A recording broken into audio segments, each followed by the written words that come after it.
Hello everyone, welcome to my YouTube channel way to physics. I am Sandhya and देखिए हमने just series शुरू की थी राइट, जिसमें हम 2012 पेपर कंप्लीट कर चुके हैं। तो अब हम 2013 पेपर शुरू करते हैं।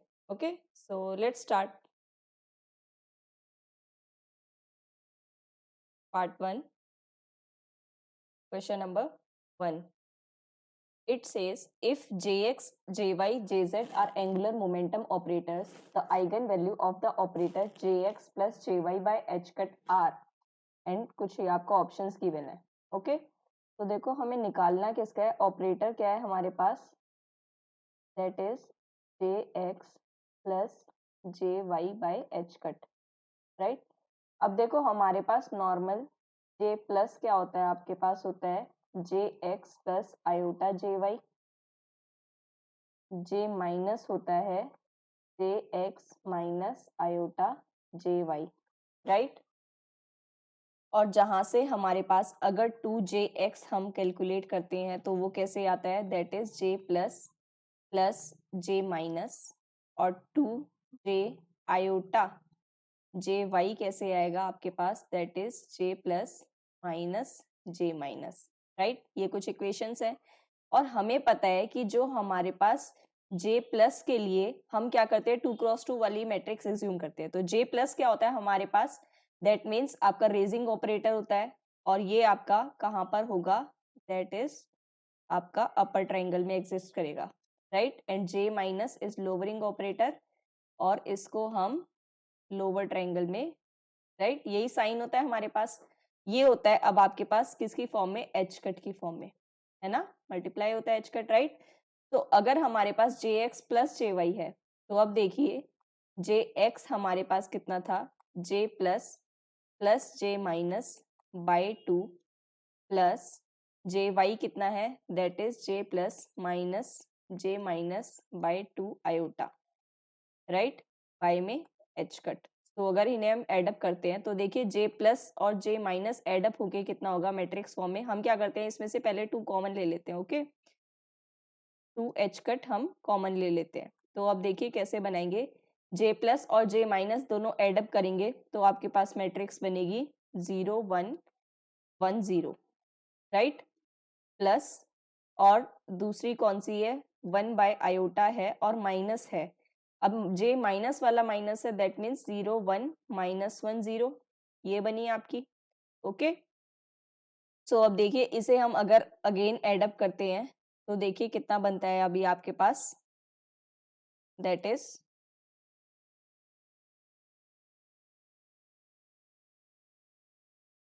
ये आपके पास टोटल होगा, दैट इज 0। अब एच कट से देखो कितना था, अगर एच कट है हमारे पास भी कितना था, H cut J X plus J Y by H cut बताना था। ओके, ये मल्टीप्लाई में भी था ना एच कट, यहाँ कॉमन ले लो तो ये तो आपका कैंसिल हो गया। ओके, और नीचे जो हमारा ये 2 एज इट इज है। तो अब देखो इसको हम क्या करते हैं, जे एक्स जो होता है हमारे पास, अब ये तो था देखो एच कट की फॉर्म में, है ना। तो जे एक्स कितना आया, एच कट बाई 2 0 1। देखो इसको अगर हम मैं आपको इसको जे एक्स को भी बताती हूँ, दैट इज ये होता है हमारे पास एच कट बाई 2 0 1 1 0, क्योंकि एडअप होता है सिंपल। और जे वाई कितना होता है, अब ये देखो इसमें क्या होगा आपके पास, आयोटा अंदर मल्टीप्लाई करेंगे तो ये वाला तो कितना बना, 1 बाय आयोटा मतलब माइनस आयोटा, और ये माइनस आयो 1 by iota that means plus iota बना। ठीक है, तो ये आपके पास हो गए। ओके, और आप ये स्पिन वालों से भी याद कर सकते हो, है ना, स्पिन मैट्रिक्स में होते हैं, पॉलीस्पिन मैट्रिक्स में। ओके, तो देखो अब ये हमारे पास कितना बना, अगर हमने दोनों को एडअप किया है, ठीक है, और एच कट के, देन ये आपके पास बनेगा 0 1 माइनस आयोटा 1 प्लस आयोटा 0। ठीक है, ये ऑपरेटर। अब देखो इसके 2 क्या था हमारे पास, 2 नीचे था ना, तो इसको एज इट इज रहने दो, कोई बात नहीं। अब हमें क्या करना है, इसमें आइगन वैल्यूज निकालने हैं, तो इसका तो कोई रोल ही नहीं है, जो कॉमन निकल रहा है कॉमन निकाल दिया। अब आइगन वैल्यूज निकालने के लिए माइनस लेमडा करेंगे, then 1 minus iota 1 plus iota. ठीक है, डिटर्मिनेंट निकालते हैं और उसको 0 के इक्वल इक्वेट कर देते हैं। So that means lambda square minus, अब देखो आप यहाँ पे क्या करोगे, मल्टीप्लाई करने लग जाओगे, हमें मल्टीप्लाई करना ही नहीं है, राइट। आपको क्या करना है, सिर्फ a plus B, a minus B की आइडेंटिटी लगानी है, that is A square minus B square कितना बना आपके पास, ये आयोटा स्क्वायर कितना होता है -1, दैट मीन्स आपके पास ये 2 बन गया। तो लेमडा स्क्वायर कितना आ जाएगा आपके पास equals to 2, that means lambda आपके पास कितना आएगा +-√2। तो ये क्या है आपके पास, देखिए आइगन वैल्यूज क्या है हमारे पास, real and discrete with rational spacing, नहीं रैशनल तो नहीं है ना, √2 फॉर्म है, इररेशनल है, और डिस्क्रीट है, अलग अलग है दोनों, राइट, और रियल में भी है, इररेशनल स्पेसिंग है, that means your B option is correct one. Okay, ठीक है। देखो अब इससे हमने ये जो फॉर्मूलाज है ये भी याद रखने चाहिए। Okay, now next one, compute limit z tends to 0 real part of z square plus imaginary part of z square by z square। Okay, देखो z हमारे पास कितना होता है x plus iota y, right, और z स्क्वायर क्या होता है हमारे पास, that is x plus iota y का होल स्क्वायर करोगे a square minus B square बन जाता है ना, आयोटा स्क्वायर -1 होता है क्योंकि, राइट, और प्लस आयोटा 2xy। ओके, ये होता है हमारे पास z स्क्वायर। अब इसमें देखो ये तो आपका रियल पार्ट है और ये क्या है imaginary part, that is real and that is imaginary, right. So हमें बोला है limit z tends to 0, real part रखेंगे that means x square minus Y square, और इमेजिनरी पार्ट, अब इमेजिनरी पार्ट में आयोटा तो नहीं आएगा है ना, जस्ट 2xy आएगा, अपॉन में z स्क्वायर में, अब देखो z स्क्वायर में आपका टोटल आयोटा आएगा। ओके, क्या होगा यहाँ पे, अगर बच्चे ऐसे कर देंगे तो वो 1 के इक्वल इक्वेट कर देंगे, तो वहां पे आपका आंसर गलत हो जाएगा अगर आपने यहाँ पे भी आयोटा साथ में ले लिया। ओके, सो अब देखो, अब ये क्या है फॉर्म हमारे पास, दिस, अब बोला है z टेंड्स टू 0, मतलब कि x भी टेंड्स टू 0 एंड y भी टेंड्स टू 0। अगर ये दोनों वैल्यूज हम पुट अप करते हैं तो ये आपके पास कौन सी बन रही है, 0/0 फॉर्म, राइट। दैट मीन्स हम क्या करेंगे यहाँ पर एल हॉस्पिटल रूल अप्लाई करेंगे। Okay, L Hospital rule, that means हम क्या करेंगे, differentiation limit x tends to 0 y tends to 0 differentiate करेंगे, और न्यूमरेटर और डिनोमिनेटर दोनों को डिफरेंशिएट करेंगे, तो ये आएगा आपके पास 2x plus 2y plus 2 divided by, दोनों के टर्म्स में किया ना, दैट मीन्स एक बार तो आपका 2y करोगे और एक बार this, so that will be 2x minus 2y plus iota 2। ओके, तो अब देखो यहाँ पे अगर हम वैल्यूज रखते हैं, पुट अप 0 को पुट करो, y को 0 पुट करो, तो ये आपके पास कितना आया 2/2 आयोटा, दैट इज 1/आयोटा, और ये कितना बना आपके पास माइनस आयोटा, राइट। तो देखो ये कौन सा है आपका option number C. Okay, next one, electric field outside and inside of solid sphere with uniform volume charge density are given by। Okay, electric field आपको दी है सॉलिड स्फेयर के लिए, और बोला है electric field outside spherical shell with uniform surface charge density is this. अब देखो हमारे पास क्या यूनिफॉर्म स्फेरिकल शेल है, राइट, तो स्फेरिकल शेल के अंदर आपकी इनसाइड तो ऑलरेडी 0 होती है। Okay, the correct ratio of electrostatic energies for second case to first case. अब हमें क्या करना है, एक तो सबसे पहले इलेक्ट्रोस्टैटिक एनर्जी निकालनी है, उसके बाद उन दोनों का रेशियो हमें बताना है। ओके, तो देखो सबसे पहले करते हैं हम सॉलिड स्फेयर के लिए। ओके, तो देखो इलेक्ट्रोस्टैटिक एनर्जी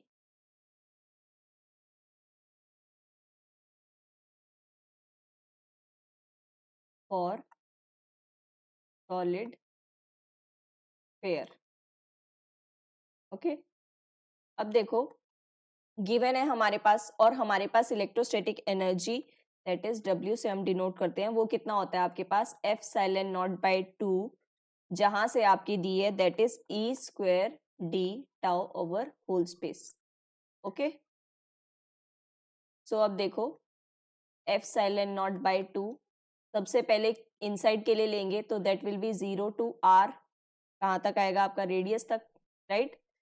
सो ये कितना है आपके पास, लेट दिस विल बी, ये है आपके पास R R, मतलब ये इवन लेट कर लेते हैं and this will be E2.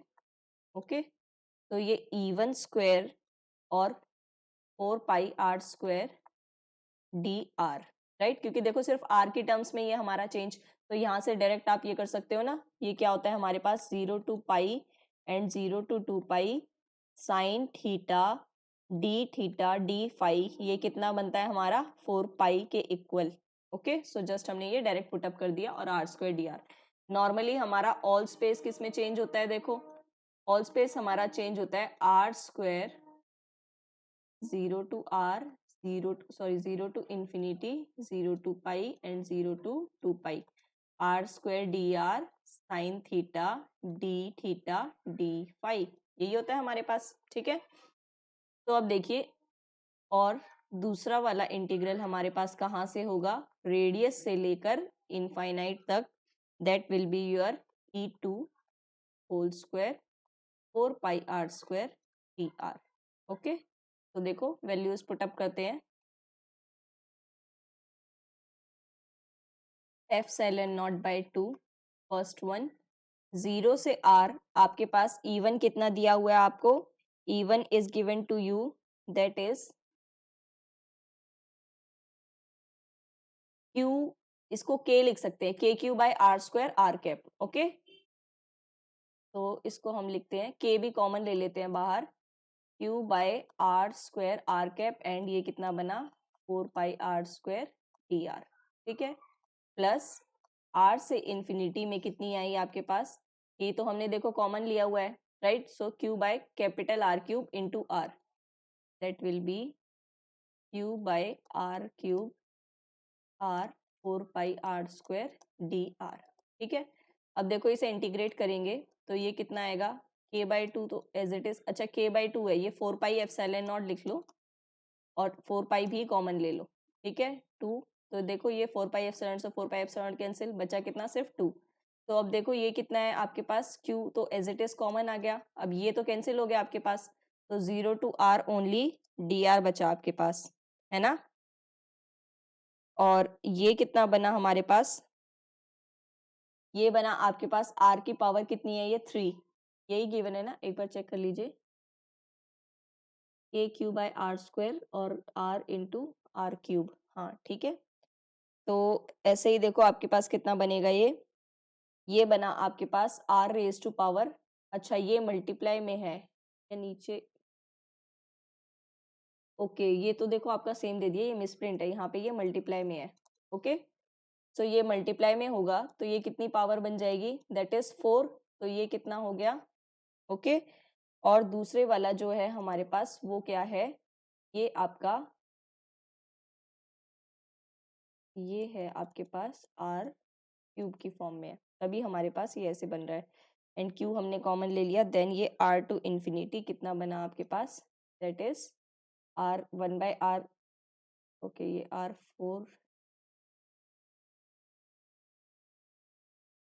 हाँ ये r4 है यहाँ पे. ठीक है, ये मिस्टेक्स हुई हैं तो क्वेश्चन में देख लेना, ये मिस्टेक है. ओके, अब ये फर्दर देखो कि ये कितना बना आपके पास 1 बाय r क्यूब, ये तो बाहर आ जाएगा ये वाला भी, है ना. सो अब ये देखो ये कितना बनेगा, ये बनेगा आपके पास -1 by r, sorry r square. ठीक है, और dr. अब ये देखो फर्दर हम सॉल्व करेंगे इसको, तो ये आपके पास आएगा, दैट इज कॉमन लेने के बाद ये तो बना आपके पास q स्क्वायर, और ये r 5 बाई 5 बना वैल्यूज रखने के बाद. ठीक है, तो ये बना 5 इंटू, और 2 एक नीचे है ही आपके पास. ठीक है, तो ये बना आपके पास 5 इंटू 2 इटसेल्फ. ठीक है, इंटू r. और अब देखो दूसरे वाला जो आपके पास बनेगा वो भी बनेगा q स्क्वायर बाय, ये हमने अगर हम इसको 8 पाई एप्सिलॉन नॉट, अगर हम ये लेस कैंसिल नहीं करते हैं तो ये आपके पास इतना बनेगा. ओके, और इसको एड अप करने के बाद ये आपके पास आएगा 6q square by 40 pi epsilon naught r. ठीक है, अब हम करते हैं स्फेरिकल शेल के लिए,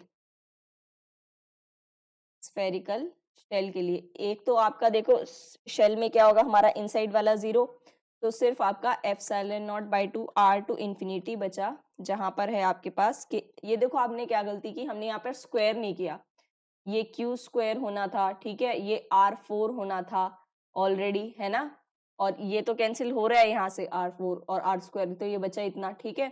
तो यहाँ पे ये मिस्टेक है हमारी, तो इसको अच्छे से कर लेना। ओके, अब देखिए इसके बाद हमारे पास ये k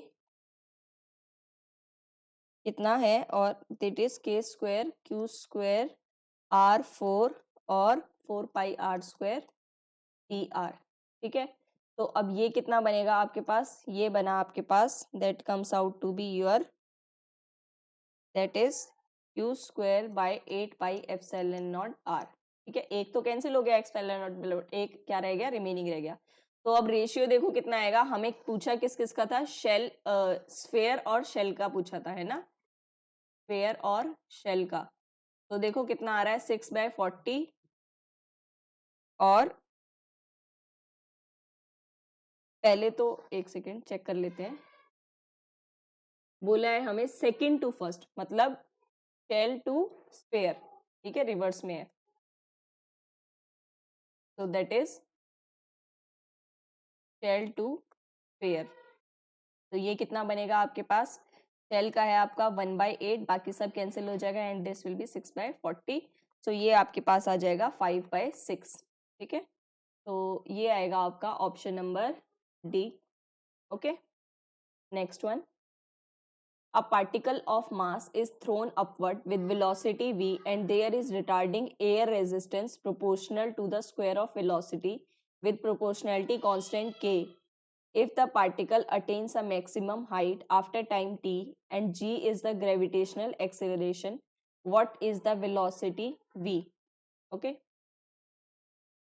देखो बोला क्या है, पार्टिकल है, उसको ऊपर फेंका गया है, कितनी वेलोसिटी से, v वेलोसिटी से, और एक रिटार्डिंग एयर रेजिस्टेंस है proportional to square of air resistance, कितना है, स्क्वायर ऑफ वेलोसिटी के प्रोपोर्शनल है। ओके, ये क्या है, एयर रेजिस्टेंस फोर्स की टर्म्स में है, और ये क्या होगा, प्रोपोर्शनल है, दैट मीन्स -kv² की फॉर्म में आएगा, राइट। क्योंकि हमारे पास क्या है ये, अब देखो आगे क्या बोला है, if the particle attains maximum height after time t and g is gravitational acceleration, तो वेलोसिटी टोटल कितनी आएगी। तो देखो हमारे पास इक्वेशन क्या बनेगी, ma इज इक्वल्स टू, एक तो हमारा नीचे क्या लगेगा, डाउनवर्ड फोर्स mg, है ना, और ये वाली कितनी होगी आपकी, रिवर्स में है, रेजिस्टेंस में है, तो इसका मतलब माइनस में होगी, और that will comes out to be plus kv², minus minus plus बन जाएगा, ठीक है। तो हमें निकालनी है वेलोसिटी। अब हमारे पास रिलेशन होता है acceleration is change in velocity upon change in time, तो ये हमने पुटअप किया।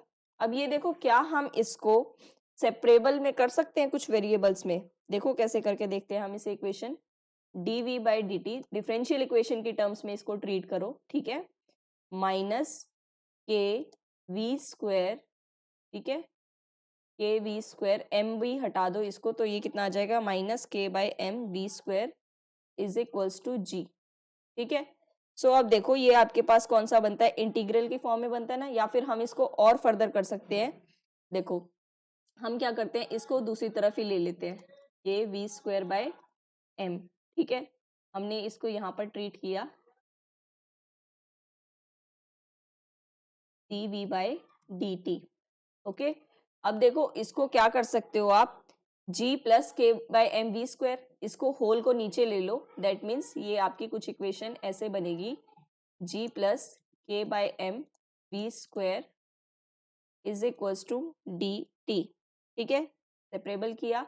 उसके बाद हम इसका इंटीग्रेशन करते हैं। अब देखो ये चीजें बहुत ध्यान से करना, इंटीग्रेशन के अकॉर्डिंगली dv/, ठीक है, हमने क्या किया, इसमें k/m कॉमन ले लिया, तो कितना बन गया ये, gm/k + v² is equals to dt, ठीक है।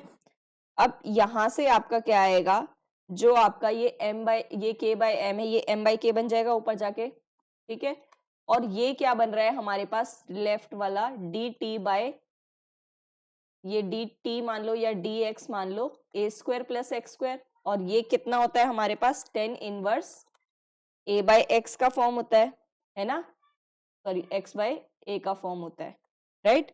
तो ये देखो हमारे पास कितना बनेगा, tan इनवर्स m/k, और नीचे हमारा आएगा √, जी एम 1/a होता है ना, नीचे यहाँ भी होता है हमारे पास 1/a tan inverse x by A, ठीक है। तो ये जी ए कितना होगा, अब आपका रूट में होगा ना ये, क्योंकि और tan इनवर्स अगर ये स्क्वायर की फॉर्म में लोगे तो ये भी हमारे पास रूट में आएगा, that is G M by K, ठीक है। और दूसरी साइड कितना बनेगा टी, ठीक है। अब ये तो है आपके पास वेलोसिटी की टर्म्स में। अब क्या करो, इसको tan inverse v root G M by K और इसको उधर मल्टीप्लाई कर दो, that means T K by M under root G M by K, है ना ये, ठीक है। अब देखो ये v है तो ये उधर मल्टीप्लाई करोगे एक तो, और ये कितना हो जाएगा इसका 10 ऑफ, है ना, 10 बनेगा, ठीक है। अब इसको अगर अंदर मल्टीप्लाई करते हो देखो तो कितना बन जाएगा ये, that will be your T square K square 2m by M square K. तो एक m से एक m कैंसिल, तो ये कितना बन जाएगा 2kg, और इसकी फॉर्म में है ना जी एम बाई के है, हाँ तो ये जी एम, ठीक है। तो ये बना आपके पास, that is under root G M by K, that is 10 of under root K G by M, T बाहर रहने दो, ओके। एम को बस अंदर ले लो, उसके अकॉर्डिंगली कर दो, ठीक है। सो ये आपका आंसर आएगा, ठीक है, क्योंकि एक के से एक कैंसिल भी होता था, तो ये आपका आंसर है। और ये आपका आंसर मैच हो रहा है ऑप्शन नंबर, अच्छा अब देखो m क्या गिवन है, आपको कुछ गिवन है m की वैल्यू? नहीं, कुछ गिवन नहीं है ना। तो हमें अगर आपके पास g बाई के ऑप्शन में गिवन है, ये यूनिट मास भी हो सकता है, तो g बाई के और under root K G T, तो ये आएगा आपका ऑप्शन नंबर सी, ठीक है। अब next one, question number 5, a quantum mechanical particle in a harmonic oscillator potential has the initial wave function psi naught x plus psi 1 x, where psi naught and psi 1 are real wave functions in the ground and first excited state of harmonic oscillator, ठीक है। अब convince के लिए बोला है हमें m is equals to h is equals to omega 1 ले लो, और हमें प्रोबेबिलिटी डेंसिटी बतानी है, find the particle at x equal at time equals to pi, ठीक है। तो देखो साई हमारे पास नॉर्मल गिवन है psi naught plus psi 1 x की टर्म्स में, ठीक है। और साई टी हमें बोला है, अगर साई टी हमारे पास क्या होगा, e minus iota e naught t by h cut psi naught, है ना। यही करते हैं हम, ई टी से कर लेते हैं। अब क्योंकि ये ग्राउंड स्टेट है तो इसको ई नॉट लिख दो, और ये कितनी है E one T by h cut. अब उसके बाद हम क्या करेंगे, यहाँ पर हमें पता है हार्मोनिक ऑसिलेटर गिवन है, हार्मोनिक ऑसिलेटर में हमें एनर्जी भी पता होती है, राइट। सो अब देखो एनर्जी भी पता है और t इक्वल्स टू पाई पर बोला है, ठीक है। तो देखो वैल्यूज पुटअप करेंगे तो ये कितना आएगा, सबसे पहले तो देखो E1 माइनस अगर हम इसको करते हैं साई टी, तो ये है आपके पास, ठीक है। अब बोला है प्रोबेबिलिटी डेंसिटी इसी के उसमें निकालनी है, हमें किसी चेंज में नहीं करनी है, तो इसका मतलब आपको साई टी का क्या करना है, साई स्टार टी और साई टी का स्क्वायर करना है ना। नॉर्मलाइज करके वही स्क्वायर करेंगे, ठीक है। तो देखो इसको अगर हम नॉर्मलाइज करते हैं तो ये आपके पास कितना आएगा, ये बनेगा पहले आपके पास psi naught square as it is, क्योंकि वो तो पावर उसकी वाली है, कैंसिल हो जाएगी, और ये psi 1 square as it is, then sine naught psi 1 बनेगा आपके पास, ठीक है। सबसे पहले देखो, अच्छा हम इसको, ये थोड़ा डायरेक्ट हो गया और अच्छे से देखते हैं, देखो साई स्टार सी कैलकुलेट करते हैं, सबसे पहले स्क्वायर मत करो कंफ्यूज हो जाओगे, पहले साई स्टार टी करते हैं, ओके। तो ये कितना होगा, देखो साई नॉट तो एज इट इज आपका कितना होगा, ये प्लस में आ जाएगा, है ना। बट अगर साई नॉट से साई 1 से मल्टीप्लाई करोगे तो वो कितना होगा, साई नॉट साई 1, और दूसरा वाला कितना हो जाएगा, ई माइनस आयोटा, ये वाला प्लस हो जाएगा ना, तो E1 minus E naught t by h cut, ठीक है। नॉर्मली क्या होता है, हम एनर्जी पुटअप करते हैं उसके बाद करते हैं। अब इसमें देखो एक और ट्रिक है, ये है Sai 1 psi naught E minus iota again E1 minus E naught T by H cut. ठीक है, अब देखो हमारे पास क्या होती है n+1/2 एच कट ओमेगा। अब E1 माइनस ई नॉट, तो हमारे पास गैप कितना होता है आपके पास, हमेशा कितना होता है एच कट ओमेगा, राइट। 3/2 में से हाफ माइनस करो तो एच कट ओमेगा ही बचा।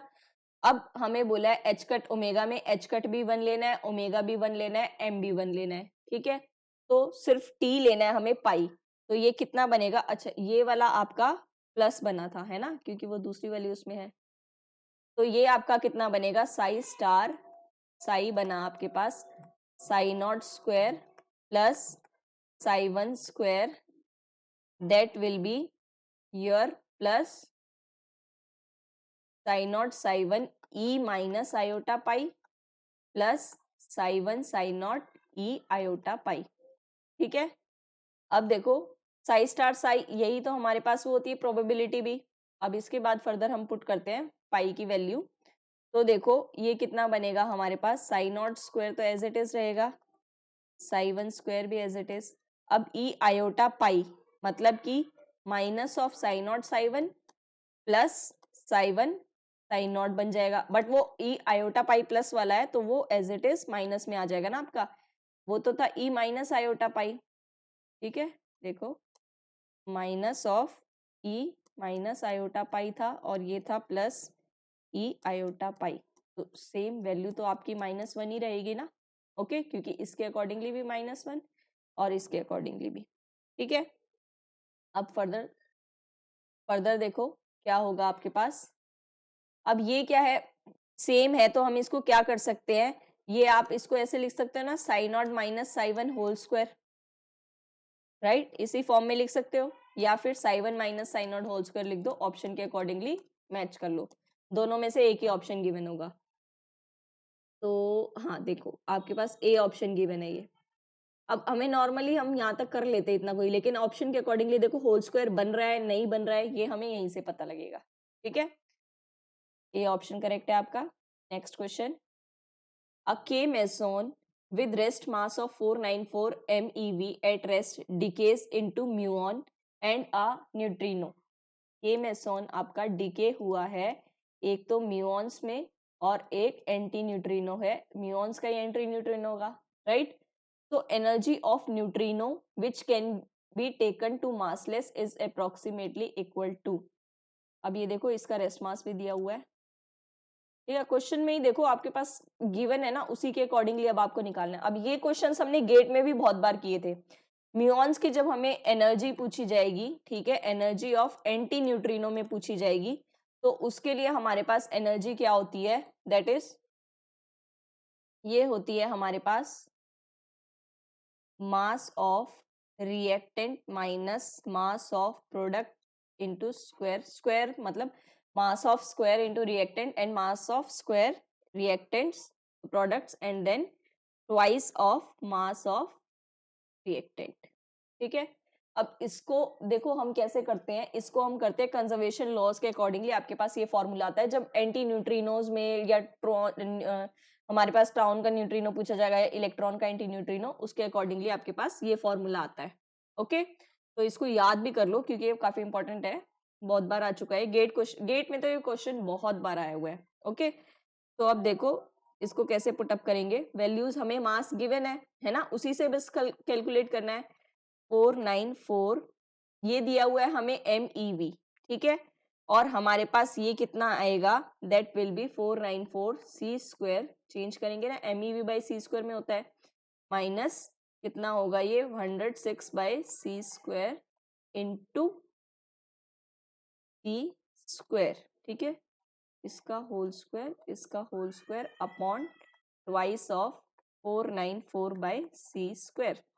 ठीक है, अब देखो गिवन हमें MeV में ही गिवन है, ठीक है, तो आपका ये कैंसिल ही हो जाएंगी C की पावर, तो आपका ये सॉल्व करने के बाद कितना आएगा, that is approximately 236 MeV। Okay, that is B option is your correct one. ये फॉर्मूला जरूर याद रखना। Okay, next one, Question number 7. There are on average 20 buses per hour at a time, but at random times, the probability that there are no buses in 5 minutes is closest to. अब देखो इस question में given क्या आपको, ठीक है, average buses है हमारे पास 20 बसेस पर आवर, ठीक है, मतलब 1 घंटे के हिसाब से हमारे पास इतनी बस आती है, लेकिन रैंडम टाइम से हमारे पास कोई फिक्स्ड टाइम नहीं है, तो हमें प्रोबेबिलिटी बतानी है कि उस 5 मिनट के अंदर कोई भी बस ना हो, ठीक है। अब ये देखो सबसे पहले हम इसमें प्रोबेबिलिटी, ये तो समझ में आ रहा है प्रोबेबिलिटी का है, बट हम इसमें लगाएंगे कौन सा फॉर्मूला, तो देखो सबसे पहले हम पढ़ते हैं पॉइजन डिस्ट्रीब्यूशन होता क्या है। पॉइजन डिस्ट्रीब्यूशन ही लगेगा यहाँ पे, पहले हम उसको पढ़ते हैं कि होता क्या है, ठीक है। ये क्या होता है, एक लिमिटिंग फॉर्म होती है हमारे पास बाइनोमियल थ्योरम की, limiting form of binomial theorem, जहां पर क्या होता है, number of trials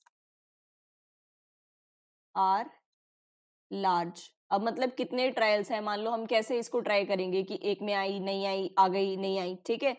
so and probability of success, और सक्सेस मिलने की प्रोबेबिलिटी फॉर ईच ट्रायल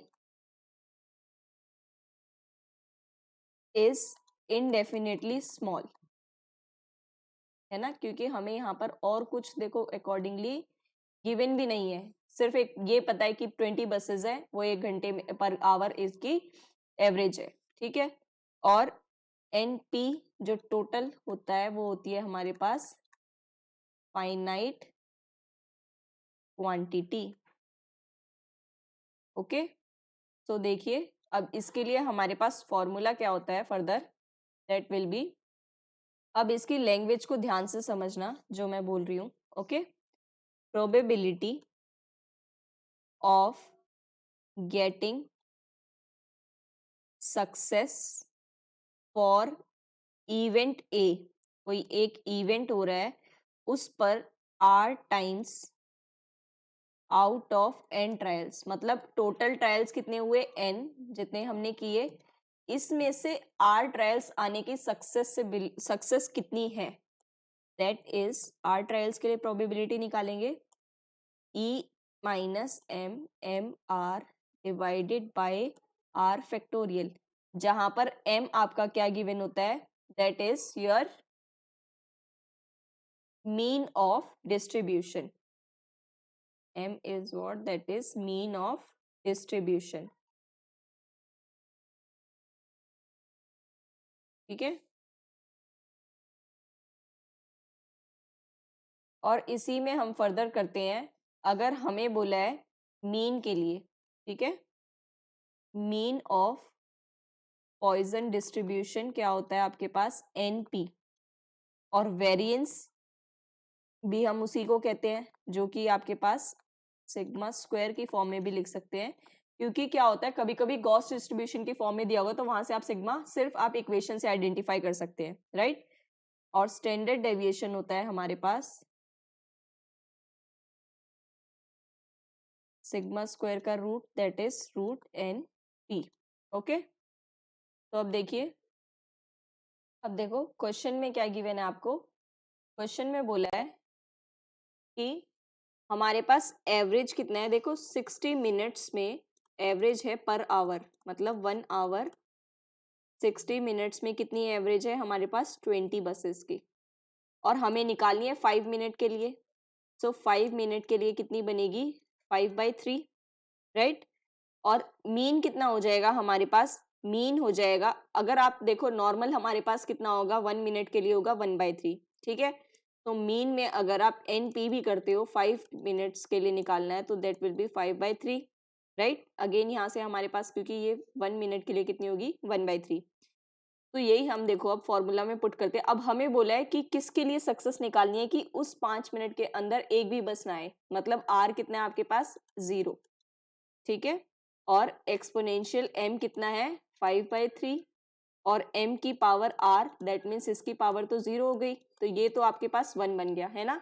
तो हमें एक्सपोनेंशियल मतलब एक्सपोनेंशियल की पावर हमें निकालनी है 5/-5/3, ओके।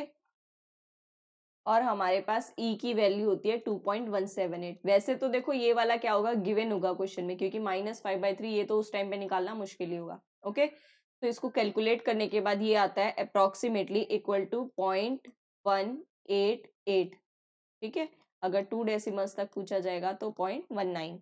ओके, ये आपका आंसर है। अब देखो ये वाली थ्योरी भी इसको रिमेंबर रखना। ओके, क्या क्या बोला है, कब हमें निकालनी होती है, सब चीजें, पॉइजन्स डिस्ट्रीब्यूशन होता क्या है। ठीक है, अब next question. Two drunks start out together at the origin, each having equal probability of making steps simultaneously to left or right। देखो ये वाला भी हमारा प्रोबेबिलिटी का क्वेश्चन है। लेफ्ट और राइट जाने की उसकी प्रोबेबिलिटी इक्वल है, तो probability that they meet after n steps. अब जो ये n स्टेप्स वाला होता है ये कैसे करेंगे हम, बाइनोमियल से, है ना। और देखो बाइनोमियल, अब वो तो था क्या हमारे पास, लिमिटिंग फैक्टर था बाइनोमियल का। ठीक है, अब बाइनोमियल में जब हमारे पास क्या होता है, प्रोबेबिलिटी ऑफ टेकिंग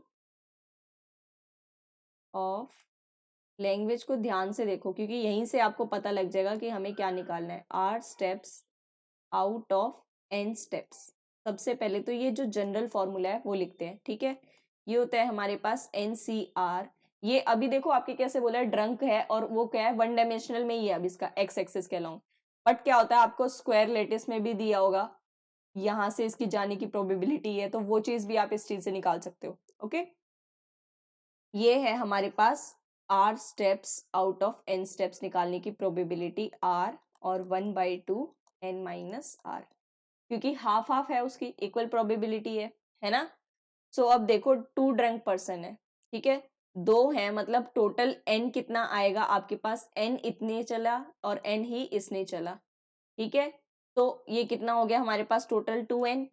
ठीक है, तो अब इसी के अकॉर्डिंगली अगर हम ये करते हैं, ये आपके पास 2n आ जाएगा, और जितना वो चला, अब देखो इसमें पुटअप करो, n कितना हो जाएगा आपके पास 2n फैक्टोरियल, और कितने फैक्टर उन्होंने n स्टेप्स में चले, दैट इज n फैक्टोरियल, क्योंकि एक ने ये चला एक ने वो चला, है ना, n n वही दोनों, तभी 2n हुआ हमारा।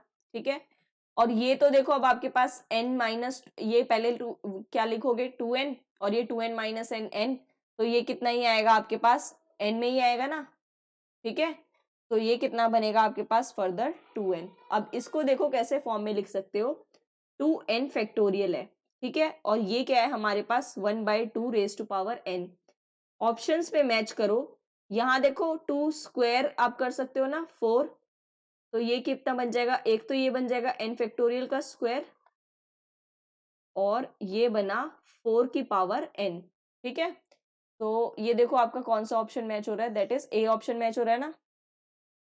Okay, so that is A option is your correct answer. अब next one, if in a Kleppner potential the pericenter distance of a particle in a parabolic orbit is rp, while the radius of circular orbit with same angular momenta is rc, then। तो ये देखो हमारा कहाँ से है, ये central potential से question है। अब देखो इसको हम कैसे करते हैं, सबसे पहले हम कुछ जनरल चीजें लिखते हैं। ओके, देखो यहाँ पे इसेंट्रिसिटी की बात की गई है ना, तो हम इसेंट्रिसिटी की टर्म्स में ही लिखते हैं। देखो अगर हम डायग्राम के अकॉर्डिंगली फिगर ड्रॉ करें, हाइपरबोला आपका क्या होता है, ये तो होता है पैराबोला, बट हाइपरबोला क्या होता है, इससे कुछ बड़ा, है ना। तो अब देखो अगर ये आपका रिड्यूस होते होते क्या होगा, ये कुछ ऐसे बना, फिर ये कुछ ऐसे बना, और ये कुछ एग्जैक्ट सर्कल बना, है ना। ठीक है, तो अब ये तो क्या है तुम्हारे पास सर्कल, ये कौन सी फॉर्म है, एलिप्स, ये कौन सी फॉर्म है, पैराबोला, और दूसरी वाली ये है हमारे पास हाइपरबोला। देखो ये याद करने का तरीका है। ठीक है, यहाँ पे सबसे पहले क्या होता है, इसेंट्रिसिटी 0, और पैराबोला की इसेंट्रिसिटी होती है हमारे पास 1, तो ये कुछ होती है आपके पास 1 से बीच में, मतलब लेस देन 1। ओके, और ये वाली होती है ग्रेटर देन 1। ठीक है, अब इसको हम टेबल की फॉर्म में भी लिख सकते हैं, सबसे पहले 0, फिर 1 के बीच में, फिर इक्वल टू 1, फिर greater than 1। Sorry greater than 1 and less than 1, ठीक है। तो ये बनी हमारे पास, ठीक है। अब ये तो है हमारे पास सर्कल, इलिप्स, पैराबोला और हाइपरबोला, ठीक है। अब अगर देखो एनर्जी की फॉर्म में भी होता है तो उसको भी देख लेते हैं हम। देखो एनर्जी अगर हम देखें, इसको एक काम करते हैं, हम टेबल ही बना लेते हैं एनर्जी वेलोसिटी के अकॉर्डिंगली, ठीक है।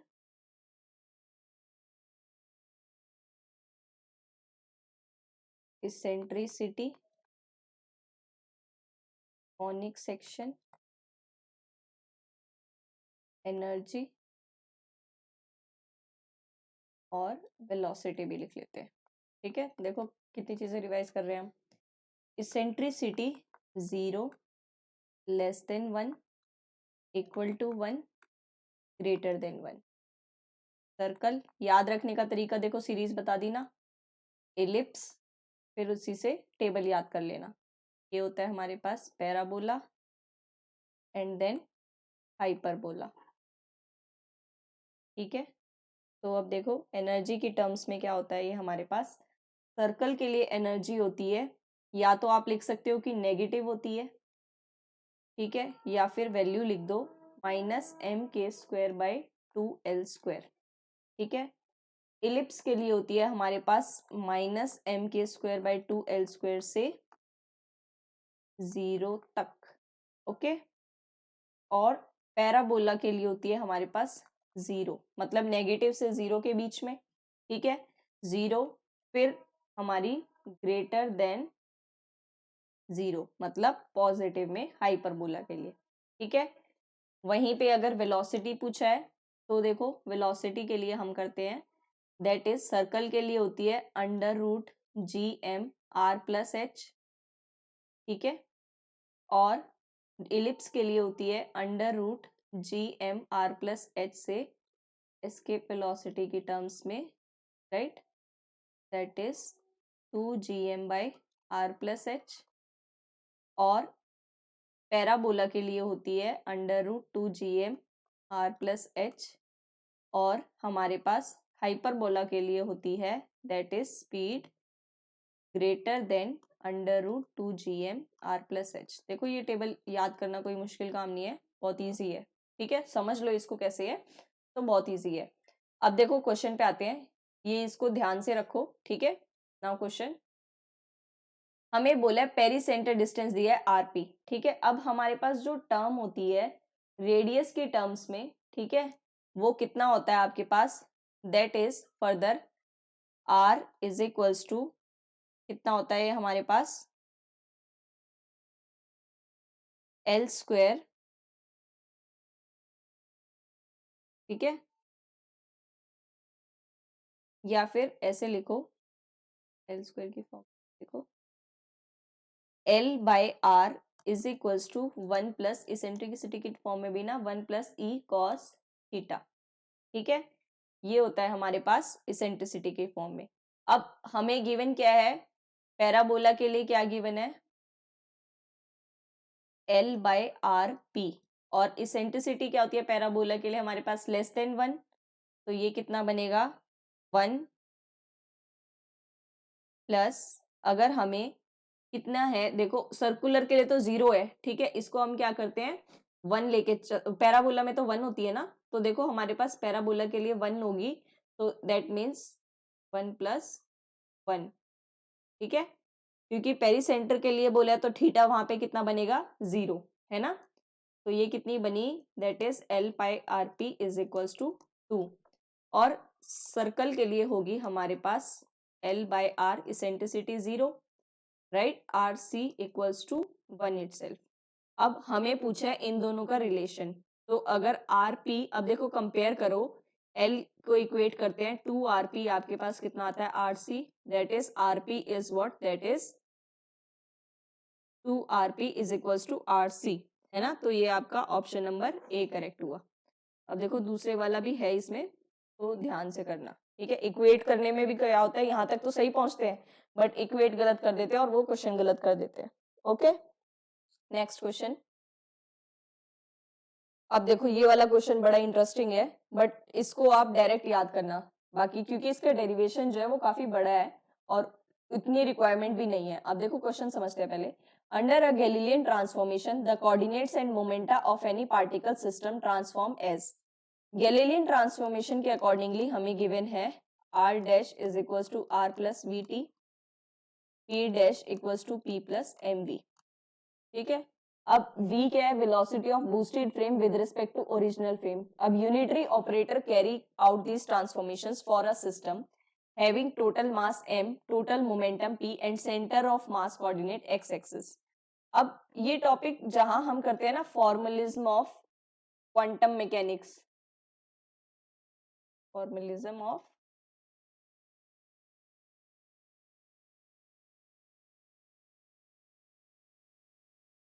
क्वांटम मैकेनिक्स, वहां पे जब हम क्या करते हैं स्क्रोडिंजर इक्वेशन को हम यहाँ पे क्या करते हैं मतलब उसके टर्म्स में, गैलीलियन ट्रांसफॉर्मेशन के टर्म्स में हम उसको इक्वेट में प्रूफ करते हैं।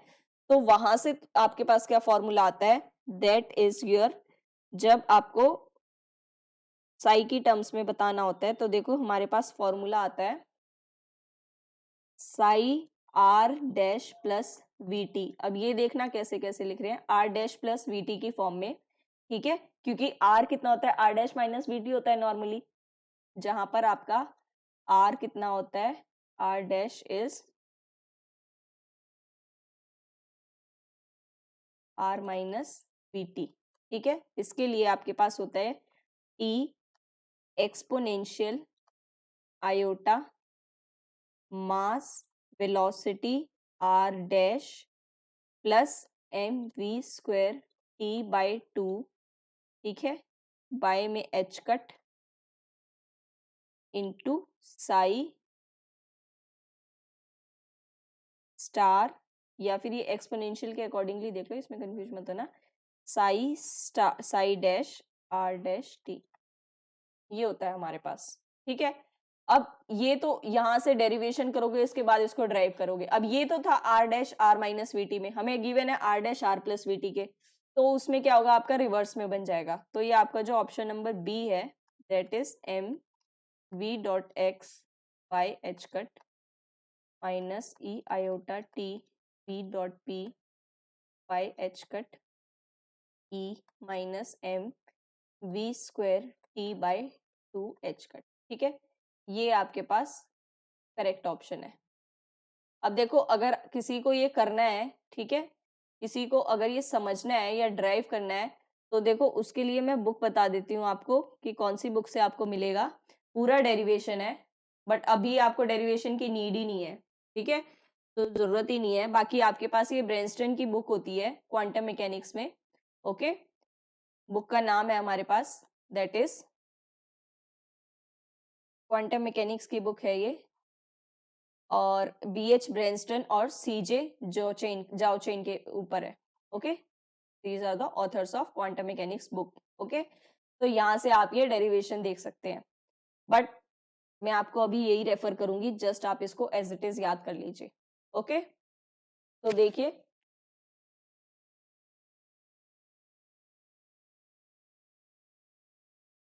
Yes 10 questions done, right. सो बाकी अभी देखो आज भी काफी डिटेल में करा है हमने, कॉनिक सेक्शंस के ऊपर भी किया है, ठीक है, और भी थ्योरी हमने रिकवर कर ली है। जो टेबल है वो अच्छे से करना। ओके, सो अब देखिए मैं कल से क्या करूंगी, टेलीग्राम चैनल पर भी कुछ आपको क्विज दूंगी।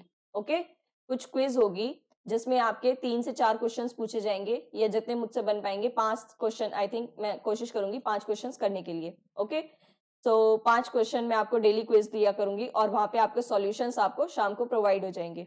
ओके, वो सॉल्यूशंस आपको या तो यूट्यूब चैनल पे प्रोवाइड होंगे या फिर टेलीग्राम चैनल पर ही प्रोवाइड होंगे। तो जो भी कनेक्टेड है वो टेलीग्राम चैनल भी ज्वाइन कर लीजिए, तो ताकि आपकी और भी अच्छे से प्रिपरेशन में हेल्प हो सके। Thank you.